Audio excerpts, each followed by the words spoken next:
అందరికీ ప్రభు రక్షకుడు అయిన యేసుక్రీస్తు నామం పేరిట మీ అందరికీ శుభాభివందన తెలియజేస్తున్నాను. ఈ భూమి మీద పుట్టిన ప్రతి మనిషి కూడా యాత్ర చేయించునని చెప్తాం కదా, యాత్రికులు మనమందరం. బైబిల్ గ్రంథంలో మన పితరులందరూ కూడా ఈ భూమి మీద మేము పరదేశులం, యాత్రికులము అని తెలుసుకొని అలాంటి విశ్వాసం కలిగి మృతి చెందారని రాయబడింది. అయితే ఏదో ఒక దినమున ప్రతి ఒక్కరి యాత్ర ముగిసిపోతుంది. అందుకే ఈరోజు నా యాత్ర ముగిసిన తర్వాత వాళ్ళని తీసుకువెళుతూ ఒక మంచి వెహికల్ పెట్టి అంతిమ యాత్ర తీసుకెళ్తారు. అవునే కదా, అంటే చివరి యాత్ర. అంటే ఇక యాత్ర ముగిసిపోతుంది ప్రతి మనిషిని భూమి మీద, వాస్తవం. అయితే ఈ యాత్ర ముగిసిన మరుక్షణము మనిషి ఏమవుతున్నాడు అనేది మనం చూస్తే దేవుడు ఏం చెప్తున్నాడంటే కనుక మనకి ఒకటి హెవెన్ ఉంది, రెండు హెల్ ఉంది. ఈ భూలోక యాత్ర ముగిసిన తర్వాత మనిషి వెళ్తే హెవెన్ కన్నా వెళ్ళాలి, లేకపోతే హెల్ కన్నా వెళ్ళాలి అనేదే దేవుడు సర్వలోకానికి తెలియజేస్తున్నాడు. అయితే హెవెన్కి వెళ్ళాలి అంటే ఏం చేయాలి, హెల్కి వెళ్ళాలి అంటే ఏం చేయాలి అనే విషయాలు దేవాదేవుడు మనకు తెలియజేస్తున్నాడు. హెవెన్ ఎలా ఉంటుంది, హెల్ ఎలా ఉంటుంది అని కూడా దేవుడు తెలియజేశాడు. హెవెన్ ఎలా ఉంటుంది అంటే కనుక అక్కడ ఎప్పుడు సుఖం ఉంటుందంట. అంటే ఆకలి దప్పులు ఉండవు, ఏడుపు ఉండదు, ఎల్లప్పుడూ సుఖము విశ్రాంతి ఉంటుందని చెప్పాడు ఆయన. మరి హెల్ ఎలా ఉంటుంది అని చెప్పాడు ఆయన. అక్కడ ఎల్లప్పుడూ ఏడుపు, వేదన, పండ్లు కొరుకుట, అగ్ని గంధకాలు వేదన ఉంటుందని చెప్పారు ఆయన. అయితే యేసుక్రీస్తు ప్రభు వారు ఏమన్నారంటే కనుక ఈ హెవెన్కి వెళ్ళాలంటే నేనే మార్గము చెప్పారండి ఆయన. కాబట్టి ఇప్పుడు యేసుక్రీస్తు ప్రభు వారు సర్వలోకంలో ఉన్న ప్రతి మనిషికి కూడా ఎందుకు అవసరం అంటే, ఈ హెవెన్కి వెళ్ళాలంటే ఇక్కడ యేసుక్రీస్తు ప్రభు వారు నేనే మార్గము అని అన్నారు. కాబట్టి అందుకు యేసుక్రీస్తు ప్రభు వారు భూమి మీద పుట్టిన ప్రతి మనిషికి యాత్రా జీవితం ముగిసేలోపు ప్రతి మనిషికి యేసుక్రీస్తు ప్రభు వారు అవసరమై ఉన్నది అనే సత్యాన్ని నేను తెలుసుకొని ఈ రోజున ఆ క్రీస్తుని గురించిన సాక్ష్యాన్ని నేను మీకు తెలియజేస్తున్నాను. దేవుని మహిమ కలుగును గాక. అయితే ఈ క్రీస్తు మార్గము ఈ రోజున ఒక సంగతి మనకేం తెలియజేస్తుందంటే ఒకసారి మనం ఆలోచిద్దాము. ఆయన ఒక సంగతి గురించి ఆయన తన మార్గంలో ఏం తెలియజేస్తున్నా ఆలోచిస్తే కనుక మనం ఒక విషయాన్ని లేఖనాల ద్వారా మనం పరిశీలిస్తే, ఇప్పుడు దేవాది దేవుడు ఈ భూమిని ఆకాశాన్ని కలగజేశాడు ఉందైతే ఈ భూమి మీద దేవుడు మరి కాలములు, సమయములు, దినములు ఆయన మానవులకి కలగజేశాడనేది మనకి ఆది కాండలో ఉంది కదా. దానికి ఏంటంటే సూర్య చంద్రుల్ని ఆయన ఆకాశంలో పెట్టి అవి మనకి ఏం చేస్తాయి, సూచనలు, కాలములు, సమయాలు మనకు తెలియజేస్తున్నాయి ఉంది కదా. అయితే ఈ కాలములు, దినములు, సమయము దేవుడు కలగజేసిన మనకు అర్థమైంది. అయితే ఈ రోజు మనం ప్రత్యేకంగా ఒక సంగతిని మనం పరిశీలిస్తే, ఈ రోజున దినాలు సంవత్సరానికి 365 దినాలు లేదా 365 సంవత్సరాలు వస్తాయి మనకు తెలిసింది సంగతి. అయితే మనుషులకి ఈ దినాలు 365 రోజుల్లో ప్రతి మనిషికి కూడా కొన్ని ప్రత్యేకమైన దినాలు ఉంటాయి. అవునా? ఏంటి అని చూస్తే కనుక మనిషి బర్త్డే చేసుకుంటాము, బర్త్డే డేట్ అంటాము. అదే డెత్ డే ఉంటుంది మనిషికి, డెత్ డే డేట్ అంటాము. అదేవిధంగా మ్యారేజ్ చేసుకుంటే మ్యారేజ్ డే అంటాము. అదేవిధంగా ఏదన్నా ఒక యాన్యువల్ ఫంక్షన్ ఉంటాం కదా, మనం యాన్యువల్ డే ఫంక్షన్ చేస్తూ ఉంటాం కదా, అలాంటివి వస్తే యాన్యువల్ డే ఫంక్షన్ చేసుకుంటాము. అలా కొన్ని డేస్ ప్రతి వ్యక్తి జీవితంలో ఉంటాయి. వాటిని బట్టి ఆ వ్యక్తి మరి సెలబ్రేట్ చేసుకుంటా మనం చూస్తున్నాం. అలాగే ఇవి వ్యక్తులకు సంబంధించిన సెలబ్రేషన్. అదేవిధంగా సమాజం అంతటికీ కూడా అందరికీ మరి సెలబ్రేట్ చేసుకునే దినాలు కొన్ని ఉన్నాయి. అవి ఏంటి అంటే కనుక ఇప్పుడు జనవరి 1 నుంచి మనం ఆలోచిస్తే కనుక ఇప్పుడు జనవరి 1 న్యూ ఇయర్ అనేది అందరూ సెలబ్రేట్ చేసుకునే తెలివేనా కదా. అదేవిధంగా జనవరి నెలలో రిపబ్లిక్ డే వస్తుంది 26న, అవునా, అది అందరూ సెలబ్రేట్ చేసుకుని తెలివేనా. అదేవిధంగా యోగా డే ఉంది, అదేవిధంగా మే డే ఉంది, అదేవిధంగా ఉమెన్స్ డే ఉంది, అదేవిధంగా మదర్స్ డే ఉంది, ఫాదర్స్ డే ఉంది, క్యాన్సర్ డే ఉంది. అంటే ఇలా చెప్పుకుంటూ ఉంది ప్రతి దానికి ఒక డేలు ఉన్నాయి మనకి కదా. ఇవందరూ కూడా వీటిని ఏంటంటే ఈ రోజున ఏంటి అంటే ఇది ఈ రోజున ఫాదర్ డే కాబట్టి మనం అందరం ఫాదర్ని గౌరవించాలి, ఈ రోజున మదర్ డే కాబట్టి మదర్ని గౌరవించాలి, ఈ రోజున టీచర్స్ డే కాబట్టి టీచర్స్ని గౌరవించాలి, ఈ రోజున చిల్డ్రన్స్ డే కాబట్టి చిల్డ్రన్స్ గౌరవించాలని చెప్పి అట్లా సమాజం అందరికీ మరి వాడుకునే దినాలు కొన్ని ఉన్నాయి మనం చూస్తాం. అలాగే ఈ ఫిబ్రవరి నెలలో 14వ తారీఖున ఒక ప్రత్యేక దినం కూడా ఉంది. ఏంటది మీకు తెలిసి ఉంటుంది, వ్యాలంటైన్స్ డే. అందరికీ తెలిసిందే కదా అది. అంటే ఇప్పుడు రాబోయే దినం ఏంటి, నెక్స్ట్ వ్యాలంటైన్స్ డే వస్తుంది. అయితే ఈ దినం ప్రత్యేకత ఏంటి అంటే కనుక ఈ దినం ఒక ప్రేమికుల రోజు అంట. అందరూ కూడా ప్రేమించుకున్న వాళ్ళందరూ కూడా తమ తమ గిఫ్ట్లు ఇచ్చుకొని ఎంతో సంతోషంగా ఆ ప్రేమను వ్యక్తపరుస్తూ సంతోషం గడిపే దినం అంట. అందుకే ఇటువంటి ఈ 14 వచ్చేసరికి ఎక్కడక్కడ హైదరాబాద్ సిటీ చుట్టుపక్కల ఎక్కడ పార్కులు ఉన్నాయో ఆ పార్కులంతా కూడా పోలీసు సెక్యూరిటీ పెట్టేస్తారు. ఏం జరుగుతుందో ఏంటో అని చెప్పి భయం. అంటే ఇది ఒక రకంగా మంచి, దీంట్లో మంచి ఉందా, దీంట్లో చెడు ఉందా అని ఒకసారి ఆలోచిస్తే ఎక్కువ చెడు ప్రభావమే ఉంది. ఈరోజు నేను ఒక న్యూస్ చూశాను. ఏంటంటే మెట్రో స్టేషన్లోనంట ఒక అబ్బాయి ఒక అమ్మాయి పక్కన కూర్చొని వాళ్ళ ఎవరి పక్కన కూర్చుని ఉన్నాడంట. ఇందులో వాళ్ళ పేరెంట్స్ వచ్చాక వాళ్ళ అమ్మ చేతి దొరికిపోయాడు ఆ పిల్లడు. అది చూడగానే చాలా షాక్ అనమాట. అంటే ఒక వైరల్ వీడియో అయింది అనమాట. అంటే ఇది మంచా చెడా అనేది ఇక మనందరికీ తెలిసిన విషయమే కదా. అయితే ఇప్పుడు నేనేం చెప్పబోతున్నానంటే కనుక, ఇప్పుడు అసలు ఈ వ్యాలంటైన్స్ డే ఎందుకు వచ్చింది? ఏదైనా ఒక రోజు వచ్చిందంటే కనుక దానికి ఒక ప్రత్యేకత ఉంటుంది. ఇప్పుడు రిపబ్లిక్ డే వచ్చింది అనుకోండి, ఎందుకు వచ్చింది అంటే కనుక మనకు రాజ్యాంగం వచ్చింది. ఇండిపెండెన్స్ డే వచ్చిందంటే ఎందుకు వచ్చింది అంటే మనకు స్వాతంత్రం వచ్చిందని చెప్పి. ఇలా ఒక్కొక్క రోజుకి ఒక ప్రత్యేకమైన కారణం ఉంటుంది. అలాగే ఈ వ్యాలంటైన్స్ డేకి కారణం ఏంటి, ఎందుకు ఈ రోజు ఇలా మరి వ్యాలంటైన్స్ డేకి ఎందుకు ప్రకటించారు, ఎందుకు ఈ రోజు ప్రేమికుల రోజు ప్రత్యేకంగా ఇది ఉంచారు అని ఒకసారి ఆలోచిస్తే కనుక చరిత్రలో అసలు ఏం జరిగిందని చూస్తే కనుక క్రీస్తు శకము 3వ శతాబ్దంలో రోమన్ చక్రవర్తి అయిన క్లాడిస్ అనే ఆయన అప్పుడు ప్రేమించుకునే వాళ్ళు వివాహాలు చేసుకుంటే వాటిని నిషేధించారంట ఆయన. అంటే ప్రేమించుకునే వివాహాలు చేసుకోవటాన్ని నిషేధిస్తే అప్పుడు సెయింట్ మరి వ్యాలంటైన్ అనే ఒక పూజారి ఆయన ఏం చేశారంటే కనుక ఇలా వీరు ప్రేమించుకున్న వాళ్ళంట ఆ యొక్క చక్రవర్తికి తెలియకుండా వాళ్ళకు వివాహాలు జరిగించాడంట. అందుకని ఈ విషయం ఆ చక్రవర్తికి తెలిసి ఆయన ఏం చేశాడంటే కనుక ఈయన్ని ఫిబ్రవరి 14వ తారీఖున అందరి పక్షంగా శిక్ష వేశాడు. ఏంటంటే ఉరి శిక్ష వేసి చంపేశాడంట. కాబట్టి ఆయన జ్ఞాపకార్థం ఈ రోజున ప్రేమికులందరూ మరి అందరికీ ఆయన ప్రేమించుకున్న వారికి వివాహం చేశారు. కాబట్టి ఈ ఫిబ్రవరి 14న ఆయన చనిపోయిన కారణంగా ఇది ప్రేమికుల రోజుగా ఈ రోజున అందరూ కూడా దీన్ని సెలబ్రేట్ చేసుకుంటున్నారు అని చరిత్ర మనందరికీ తెలిసి కొంచెం ముందుకెళ్తే బాగుంటుందనే ఉద్దేశంతో తెలియజేస్తున్నాను. అయితే ఒకసారి మనం ఆలోచిస్తే కనుక ఇప్పుడు మరి ప్రేమించుకున్న వాటిని మనం చూస్తున్నాం. అయితే ప్రేమ అనేది ఇద్దరు అంటే స్త్రీ పురుషుల మధ్య ఉండే ప్రేమ వేరుగా ఉంటుంది, తల్లిదండ్రుల పిల్లల మధ్య ఉండే ప్రేమ వేరుగా ఉంటుంది, స్నేహితుల మధ్య ప్రేమ వేరుగా ఉంటుంది, మన బంధువులు రక్త సంబంధికులు. అంటే ప్రేమల్లో కూడా రకరకాల వ్యత్యాసాలు మనం చూస్తున్నాము. అవునా కదా, రకరకాల వ్యత్యాసాలు మనం చూస్తున్నాం అనమాట. అయితే అసలు ఈ ప్రేమ ఒకసారి మనం ఆలోచిస్తే కనుక ఈ ప్రేమలో మనిషిని ఎంతవరకు ఆ ప్రేమ మనిషిని నిలబెడుతుంది, శాశ్వతంగా ఈ ప్రేమలో మీరు నిలబడగలుగుతున్నారా అనేది ఒకసారి ఆలోచిస్తే చూడండి. నాకైతే ఏం కనపడుతుందంటే ఈ ప్రేమలో చాలా మంది అండి, నేను ఈ మధ్యకాలంలో చాలా మంది మనం చూస్తూ ఉంటాం కదా, కొంతమంది ప్రేమించుకొని లేచిపోయి పెళ్లి చేసుకున్న కొంతమంది ఉంటున్నారు కదా. అంటే వీళ్ళందరూ కూడా తర్వాత రియలైజ్ అయిపోయి ఎంతమంది మా జీవితాలు పాడైపోయి నేర్చేవాళ్ళు ఎంతమంది చూసారో తెలుసా అండి. నేను ఇవి రోజు మనం చూస్తూనే ఉంటాం. అంటే ఆ క్షణంలో వాళ్ళకి ఏం జరుగుతుందంటే కనుక, అంటే ఈ ప్రేమలో వాళ్ళు నిజంగా ప్రేమ అనేది వాళ్ళకి అర్థం కాని పరిస్థితిలో ఉంది. అంటే ఈ ప్రేమను మనం ఎలా అర్థం చేసుకోవాలంటే ఇది అట్రాక్షన్, ఆ ఏజ్ ప్రభావం, అది అట్రాక్షన్తో కూడిన ప్రేమే. మరి అసలు ప్రేమ ఏంటి అనేది మనం ఒకసారి ఆలోచిస్తున్నామండి మనం. అందుకే ఈ ప్రేమలో కొద్ది కాలమే అంటే 10 రోజులు బాగుంటే 11వ రోజున ఏమైపోతున్నాయంటే ఏదైనా ఒక శ్రమ కలిగినా, ఏదైనా ఒక బాధ కలిగినా అంటే మిస్అండర్స్టాండింగ్ అనేది వచ్చేసింది మనుషులకి. వచ్చేసి ఈ రోజున అక్క చెల్లెలు గొడవలు అవుతున్నాయి, అన్నదమ్ములు గొడవలు అవుతున్నాయి, భార్యాభర్తలు గొడవలు అవుతున్నాయి. అవుతున్నాయి లేదండి, పబ్లిక్ లేదో చూస్తున్నావా లేదా? ఇప్పుడు వరకు ప్రేమగా ఉంటారు, ఇంకో 10 రోజులు చిన్న తేడా వస్తే చాలు ఆ ప్రేమ ఎంత ప్రేమగా ఉన్నారో అంతకు 4 వంతులు పగ పెంచుకుని ఉంటున్నారు. అవసరమైతే చంపుకునేదాకా కూడా వస్తున్నాయి. అంటే మనం ఆలోచిస్తున్నాం అనమాట. అంటే ఏంటి అంటే లోకంలో ప్రేమ ఉందండి, ప్రేమ లేదని అంటారు, కానీ ఈ ప్రేమకి ఇప్పుడు దేవుడు చూపించే ప్రేమకు తేడా ఏంటి ఒక్కసారి మనం ఆలోచిస్తున్నామండి.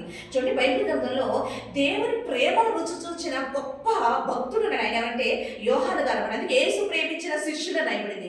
ఆయన దేవుడి గురించి ఏం చెప్పండి కనుక యోహాను గారు 3 పత్రికలు రాశారండి. ఆ మొదటి పత్రికలో దేవుడి గురించి ఆయన ఏం చెప్తారంటే దేవుడు ప్రేమ స్వరూపి అని చెప్పాడండి. దేవుడు ఎవరంటే ప్రేమ స్వరూపి అంట. అయితే ఆయన తన ప్రేమను ఎలా ప్రజలను చూపిస్తున్నాడు అని ఆయన తెలియజేస్తాను. చూస్తే కనుక యోహాను రాసిన మొదటి పత్రిక ఒకసారి 4వ అధ్యాయం చూస్తే కనుక, మనము దేవుని ప్రేమించడమని కాదు, తానే మనల్ని ప్రేమించి మన పాపములకు ప్రాయచిత్తమైనటకు తన కుమారుని పంపెను, ఇందులో ప్రేమ ఉన్నది అని చెప్పబడిందండి. అంటే దేవుని ప్రేమ ఏంటి అని మనం ఆలోచిస్తున్నాం. తండ్రి లోకమును ఎంతో ప్రేమించాడంట. అయితే ఆయన ప్రేమించేసాడు, ఏం చేశాడంటే తన కుమారుణ్ణి లోకానికి పంపించాడంట. అయితే ఆయన వస్తే మనకి ఏంటి లాభం? అవును, కుమారుడు వచ్చాడు. ఆయన వచ్చి ఏం చేశాడు? ఏం మనకు జరిగింది? మరి మనుషుల ప్రేమకి దేవుని ప్రేమకి తేడా ఏంటి అనేది మనకు అర్థమైతేనే కదా, ఆ వేరియేషన్ తెలిస్తేనే కదా ఈయన దేవుని గొప్పతనం ఏంటి ప్రతి మనిషికి అర్థమయ్యేది. అవునంటారా కాదంటారా? కాబట్టి మరి ఆయన కుమారుడు పంపించడం వల్ల ఈ రోజున మనకేంటి ఉపయోగం అనేది మనం ఆలోచిస్తే కనుక చూడండి, ఇప్పుడు పౌలు గారు ఒక మాట అంటున్నారండి. ఏంటి అంటే కనుక రోమీయులకు రాసిన పత్రికలో పౌలు గారు అనమాట ఈ క్రీస్తును అంగీకరించిన తర్వాత, ఒకప్పుడు క్రీస్తును అంగీకరించుకున్న వ్యక్తి క్రీస్తును అంగీకరించిన తర్వాత క్రీస్తు ప్రేమ గురించి ఆయన ఏమంటున్నాడు చూస్తే కనుక రోమీయులకు రాసిన పత్రిక 8వ అధ్యాయము ఒకసారి 35వ వచనం చూస్తే కనుక, క్రీస్తు ప్రేమ నుండి మనలను ఎడబాపువాడు ఎవడు? శ్రమ అయినను, బాధ అయినను, హింస అయినను, కరువైనను, వస్త్రహీనత అయినను, ఉపద్రవమైనను, ఖడ్గమైనను మనలను ఎడబాపునా అంటున్నాడండి. అంటే క్రీస్తు ప్రేమ కనుక ఒక వ్యక్తి రుచి చూస్తేనంట, ఈ క్రీస్తు ప్రేమ నుండి ఏ వ్యక్తి కూడా అసలు విడిచిపెట్టలేనట్లుగా క్రీస్తు అట్టుకట్టుబడి ఉంటాడంట. అంటే క్రీస్తుని ప్రేమిస్తున్నప్పుడు నీకు శ్రమ వచ్చినా, బాధ వచ్చినా, ఏదైనా హింస కలిగినా, ఏదైనా కరువు వచ్చినా, వస్త్రహీనత ఏదైనా వచ్చినా, ఉపద్రవం వచ్చినా, ఖడ్గు నీ మీదకి వచ్చినా కానీ ఆ క్రీస్తు ప్రేమని తొలగిపోవంట. ఒకసారి ఈ మాటలు మనుషుల జీవితంలో అప్లై చేసుకుందామండి. ఎలా అంటే ఇప్పుడు భార్యాభర్తలు ఎలా పెడదాం, అవునా? ఇప్పుడు భార్యాభర్తలు ఎలా ఉంటే ఇప్పుడు శ్రమ అయినా అంటున్నాడు ఆయన. ఇప్పుడు భర్త ద్వారా ఎప్పుడైనా భర్త సంపాదించకుండా ఏదైనా భార్యని ఏదైనా ఏమి అడిగి తీసుకురాకుండా ఉంటే వీళ్ళిద్దరు మంచి ప్రేమ చూస్తారు. ఆలోచించండి, హింస అంట. అదేవిధంగా ఎప్పుడు కొంతమంది భర్తలు మంచిగా కానీ ఏ క్షణాన్ని, అందుకేనండి చూడండి ఏదైనా మనం నమ్మొచ్చు కానీ మన మనసు మాత్రం మనం నమ్మలేమండి. అవునా కదా? అందుకే మన మనసు అంట మన మాట ఏంటంట. అందుకే మనసు నికరంగా ఉండదు. కాబట్టి ఈ రోజు బాగున్న వ్యక్తి రేపు బాగుంటాడని గ్యారెంటీ ఉంటుందండి? ఉండదు. ఎందుకంటే లోకం వైపు చూడండి, ఈ రోజు ప్రేమించి పెళ్లి చేసుకుంటాడు, మళ్ళీ ఇంకొక అమ్మాయి చక్కని అమ్మాయి దొరుకునే అట్రాక్షన్ ఇంకొక అమ్మాయి తిరిగే వాళ్ళు ఎంతమంది చూస్తున్నామండి? ఈ రోజున అబ్బాయిని ప్రేమిస్తుంది, ఈ అమ్మాయి ఇంకొక అబ్బాయి దొరకగానే ఈ అమ్మాయి మళ్ళీ ఇంకొక అబ్బాయిని మరి లవ్ చేయడం గ్యారంటీ ఉందండి? ఈ రోజున అలాంటి న్యూస్ మనం చూస్తున్నామా లేదా? అలాంటి అక్రమ సంబంధాలు చూస్తున్నామా లేదా? చూడటమే కాదు, ఈ మధ్య జరుగుతుంటే చంపేస్తున్నారట, ప్రియుడితో కలిసి ఆ భర్తనే చంపేస్తున్నారంట, ఆ భార్యనే చంపేస్తున్నారంట. ఇలాంటి చూస్తున్నామా లేదా అండి? అంటే మనం ఎందుకు మాట్లాడుతున్నామంటే కనుక దేవుని ప్రేమ మనుషుల ప్రేమ తేడా మనం ఆలోచిస్తున్నాం అనమాట. అంటే ఇప్పుడు బాధ కలిగింది పురుషుడి నుంచి, మేము బాధ కలిగింది అంటే చూడండి రోజు బాగా పెట్టింది, అవసరమైతే ఉప్పు కారాలు ఎక్కువ వేస్తుంది, అవసరమైతే వంట చేయనంటుంది. అంటే పగలు తీర్చుకుంటూ ఉంటారు, కుటుంబాలు జరుగుతూ ఉంటాయి ఇవన్నీ.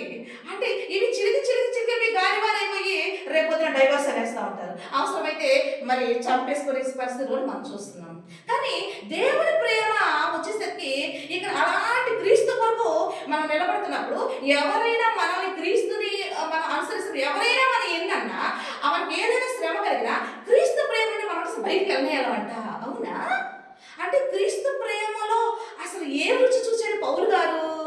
ఎందుకు వెళ్ళలేకపోతున్నాడు అంటున్నాడు? అసలు ఏంటి అనేది నేను చాలా ఆలోచించానండి.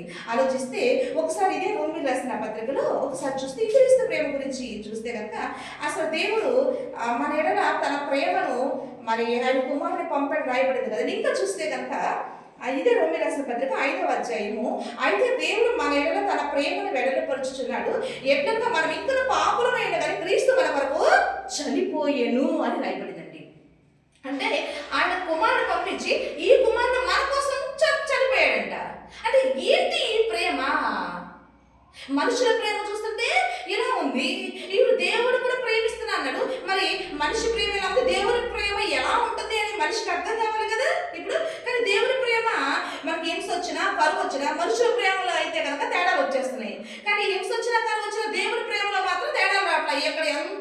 కరువు వచ్చిన, ప్రాణం మీదకి వచ్చిన మనం క్రీస్తుని విడిచిపెట్టలేకుండా క్రీస్తు దగ్గరే మనిషి ఎందుకు నిలబడతాడు స్టాండర్డ్గా?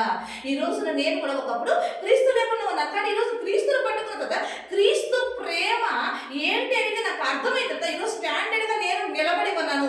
ఎందుకు అనేది మనం ఆలోచిస్తే కనుక ఎఫెసీ రాసిన పత్రికలో అక్కడ పౌలు గారు ఇంకొక మాట అన్నారు, చూద్దాం ఒకసారి. ఎఫెసీ రాసిన పత్రికలో ఈ క్రీస్తు ప్రేమ గురించి 3వ అధ్యాయము ఒకసారి 18వ వచనం చూస్తే కనుక, ప్రేమ యందు వేరుపారి స్థిరపడి సమస్త పరిశుద్ధులతో కూడా దాని వెడల్పు, పొడుగు, లోతు, ఎత్తు ఎంతో గ్రహించుకొనుటకును జ్ఞానమునకు మించిన క్రీస్తు ప్రేమను మీరు తెలుసుకొనుటకును తగిన శక్తి గలవారు మీరు కావాలి అని నేను ప్రార్థిస్తున్నాను అంటున్నాడండి. అంటే పౌలు గారు ఏం చెప్తున్నారంటే ఈ రోజున సర్వజనానికి ఆయన ఏం చెప్తున్నారంటే మీరందరూ క్రీస్తు దగ్గరికి వస్తున్నారా, మీరు వచ్చినందువల్ల మీరు ఏం తెలుసుకోవాలి? ఫస్ట్ ఆ క్రీస్తు ప్రేమ జ్ఞానానికి మించిన, అంటే ఇది బైబిల్ జ్ఞానం, ఈ జ్ఞానానికి మించిన క్రీస్తు ప్రేమ యొక్క ఎత్తేంటి, మరి పొడిగేంటి, వెడల్పేంటి, లోతేంటి మీరు గ్రహించుకోవాలని చెప్పి నేను మీ కొరకు నేను ప్రార్థన చేస్తున్నాను అన్నాడండి ఆయన. అంటే ఇలా క్రీస్తు దగ్గరకు వచ్చిన మనమందరం కూడా క్రీస్తు ప్రేమ లోతు, పొడుగు, వెడల్పు, ఎత్తి ఇవన్నీ తెలుసుకోవాలా? అవును. అలా తెలుసుకున్నప్పుడే మనకి ఎన్ని కరువులు, శ్రమలు, హింసలు వచ్చినా మనం క్రీస్తుని విడిచిపెట్టలేమంట. ఏంటి క్రీస్తు ప్రేమ? ఆయన ఎందుకు అవసరం ఈ రోజున? భూమి మీద ఉన్న ప్రతి మానవుడికి ఎందుకు అవసరం అనేది మనం ఒకసారి ఆలోచిస్తే కనుక చూడండి, మరి ఎఫెసీ రాసిన పత్రికలోనే ఒకసారి చూస్తే కనుక ముందు తెస్సలోనిక పత్రిక అండి. తెస్సలోనిక పత్రికలో క్రీస్తు ఎందుకు అవసరమై ఉన్నాడంటే సర్వలోకానికి అని చూస్తే కనుక తెస్సలోనిక రాసిన మొదటి పత్రిక 1వ అధ్యాయం చూస్తే కనుక ఇక్కడ 10వ వచనం చూస్తే కనుక, మీరు విగ్రహములను విడిచిపెట్టి జీవము గలవాడును సత్యవంతుడెవను దేవునికి దాసులగుటకును దేవుడు మృతుల నుండి లేపిన యేసు అనగా రాబో ఉగ్రత నుండి మనం తప్పించుచున్న ఆయన కుమారుడైన యేసు పరలోకమునుండి వచ్చునని ఎదురు చూచుటకును మీరు ఎలాగో దేవుని వైపు తిరిగితో ఆ సంగతి వారే తెలియజేయుచున్నారు తెలియజేసండి. అంటే ఈ రోజున ప్రతి ఒక్కరూ దేవుని వైపు ఎందుకు తిరుగుతున్నారు అంటే కనుక దేవుని ప్రేమ ఏంటో అర్థమవుతుంది. ఏంటి క్రీస్తు ప్రేమ అంటే కనుక రాబోయే ఒక ఉగ్రత ఉంది, ఆ ఉగ్రత నుండి తప్పించగలిగే శక్తిమంతుడు ఎవరంటే కనుక యేసుక్రీస్తు ప్రభు వారే. అందుకే ఇంట్రడక్షన్ చెప్పుకున్నాను, ఏం చెప్పామండి? యేసుక్రీస్తు ప్రభు వారు నేనే అంటే భూలోక యాత్ర విడిచిన మనిషి, ప్రతి మనిషి కూడా 2 స్థలాలకు వెళ్ళాల్సి, ఒకటి అంటే హెవెన్, 2 హెల్. హెవెన్కి వెళ్ళండి యేసుక్రీస్తు ప్రభు అంటే నేనే మార్గము అన్నాడండి ఆయన. అయితే ఇప్పుడు ఆయన మార్గము అని ఆయన ద్వారా వెళ్ళాలి అంటే ఆయన అనుసరించకపోతే, ఆయన అంగీకరించకపోతే ఇప్పుడు రాబోయే ఒక ఉగ్రత ఉంది పాపుల మీద. రేపు పొద్దున యేసుక్రీస్తు ప్రభు వారు రానయ్య ఒక ఉగ్రత ఉంది, దేవుని అంగీకరించుకున్నారు. ఆ ఉగ్రత నుండి మనం తప్పించబడాలంటే ఈ యేసుక్రీస్తు ప్రభు వారు మాత్రమే మనం తప్పించగలడు. అందుకే అండి ఈరోజు అండి చాలా మంది క్రీస్తు గురించి ప్రకటిస్తుంటే చూడండి, పేదవాళ్ళు అయితే ఏదైనా మాట చెప్పారంటే దేవుని అంగీకరిస్తారు, కానీ ధనికులు ఉంటారు చూడండి క్రీస్తుని గురించి చెప్తే మాకు అవసరం లేదు, మాకుండే అని చాలా మంది గర్వం చూపించడం ఉన్నారా లేదండి? ధనికులు ఉన్నారా లేదా? కానీ దేవుని వాక్యం సెలవిస్తుంటే ఉగ్రత దినమందున ఆస్తి అక్కడికి రాదు అని సామెతలో ఉందండి. నీకు ఎంత డబ్బన్నా ఉండి కానీ ఉగ్రత ఉంది ఒక రోజున, ఆ ఉగ్రత దినమున నీ ఆస్తి నీకు అక్కడికి రాదు, నిన్ను హెల్లకి వెళ్ళకుండా నీకు తప్పించలేదు. ఈ యొక్క ఏంటి అంటే కనుక నీ ఆస్తి. కాబట్టి ఆ ఉగ్రత తప్పించగలిగే శక్తిమంతుడు అంటే కనుక ఒక్క యేసుక్రీస్తు ప్రభు వారే. అయితే ఉగ్రత ఎవరి మీదకి వస్తుంది, ఎందుకు వస్తుంది? ఈ దైవ ఉగ్రత ఎవరి మీదకి వస్తుంది అంటే కనుక ఎఫెసీ రాసిన పత్రికలో అక్కడ రాశారండి, దైవ ఉగ్రత ఆయన వచ్చినప్పుడు ఈ దైవ ఉగ్రత ఎలాంటి మనుషుల మీదకి వస్తుంది, ఎవరి మీదకి వస్తుంది అని తెలియజేస్తుందండి కనుక ఎఫెసీ రాసిన పత్రిక 2వ అధ్యాయం ఒకసారి చూస్తే కనుక, మీరు వాటిని చేయించు వాయుమండల సంబంధమైన అధిపతిని అనగా అవిధేయులైన వారిని ఇప్పుడు ప్రేరేపించే శక్తికి అధిపతిని అనుసరించి ఈ ప్రపంచ ధర్మము చొప్పున మీరు మునుపు నడుచుకుంటుని వారితో కలిసి మన అందరమును శరీరము యొక్కయు మనస్సు యొక్కయు కోరికలు నెరవేర్చుకొనుచు మన శరీరాశను అనుసరించి మునుపు ప్రవర్తించుచు కడమ వారి వలనే స్వభావ సిద్ధంగా దైవ ఉగ్రతకు పాత్రులమై ఉంటిమి అని రాశాడండి. అంటే దేవుడు ఉగ్రత ఎవరి మీదకి వస్తుంది ఇక్కడ పౌలుగా తెలియజేసింది కనుక శరీర ఆశను అనుసరిస్తే మనసు యొక్క కోరికలు నెరవేర్చుకుంటూ మనిషి తన ఇష్టానుసారంగా ఎవరైతే భూమి మీద బ్రతుకుతారో వారి మీద దేవుని ఉగ్రత రాబోతుందంట రేపొద్దున. ఏంటి ఆ ఉగ్రత అంటే కనుక హెల్లకు వెళ్ళిపోవటమే, అంటే నిత్య నరకానికి వెళ్ళిపోవటమే. కాబట్టి ఆ ఉగ్రత నుండి తప్పించడానికి ఈ రోజున యేసుక్రీస్తు ప్రభు వారు వచ్చారు. ఈ రోజు నిన్ను నన్ను కూడా ఉగ్రత తప్పించడానికి ఈ రోజు మనందరినీ కూడా ఆయన పిలుస్తున్నాడనే సత్యం. కాబట్టి ఈ సంగతి అంటే ఈ ఉగ్రత తప్పించడానికి క్రీస్తు వచ్చి పాపులైన మన కొరకు ప్రాణం పెట్టి మన ఎడల తన ప్రేమను ప్రత్యక్షపరుచుకున్నాడంట. కాబట్టి ఇలాంటి ప్రేమ మనకు అర్థమైన తర్వాత ఇప్పుడు మనము క్రీస్తు ప్రేమ నుండి మనల్ని ఎవరు ఎడబాపుతారండి? ఆపలేరు కదా, అవునా కదా. చూడండి ఈ రోజున షాజహాన్ తాజ్మహల్ ప్రేమికుల రోజు రాగానే మనకు అందరికీ షాజహాన్ గుర్తొస్తాడు, తాజ్మహల్ గుర్తొస్తుంది కదా, అవునా. ప్రేమికులందరూ ఇచ్చే గిఫ్ట్ ఏంటంటే తాజ్మహల్ గిఫ్టే కదా. ఇది ఆ తాజ్మహల్ సమాధి అండి. తాజ్మహల్ ఏంటి? అదొక మొఘల్ చక్రవర్తి అయిన షాజహాన్ ఆ భార్య చాలా ప్రేమించి తాజ్మహల్ కట్టాడండి, అవునా. అది 27 సంవత్సరాలు కట్టాడు, కొన్ని కోట్లు ఖర్చు పెట్టి కదా. అంటే ఇప్పుడు మనం ఆలోచిద్దాం దీని గురించి. యేసుక్రీస్తు ప్రభు వారు ఏమన్నారు తెలుసా? ఒకసారి యేసుక్రీస్తు ప్రభు వారి దగ్గర రండి, మరి పరిసయ్యులు సదుసీయులు శాస్త్రులు వస్తే వాళ్ళని చూసి యేసుక్రీస్తు ప్రభు వారు ఏమన్నారంటే కనుక మీరు సున్నం కొట్టిన సమాధులు పోలి ఉన్నారన్నాడండి. ఎందుకంటే కనుక ఆ సమాధులు ఎలా ఉన్నాయని చెప్తున్నారంటే కనుక అవట పైనట శృంగారంగా కనపడతాయంట, అంతం కనపడుతుందంట. కానీ లోపల మాత్రము సమస్తమైన కంపు, మరి ఎండిపోయిన ఎముకలు కల్మషంతో ఉంటుందంట ఆ సమాధి. కానీ ఇప్పుడు తాజ్మహల్ ఎంత సమాధి మంచి కట్టినప్పటికీ కూడా ఆ సమాధి లోపల ఏముంటుంది? యేసుక్రీస్తు ప్రభువు చెప్పారండి, ఏముంటుంది? సమస్తమైన కల్మషం ఉంటుందంట, ఎండిపోయిన ఎముకలు ఉంటాయంట.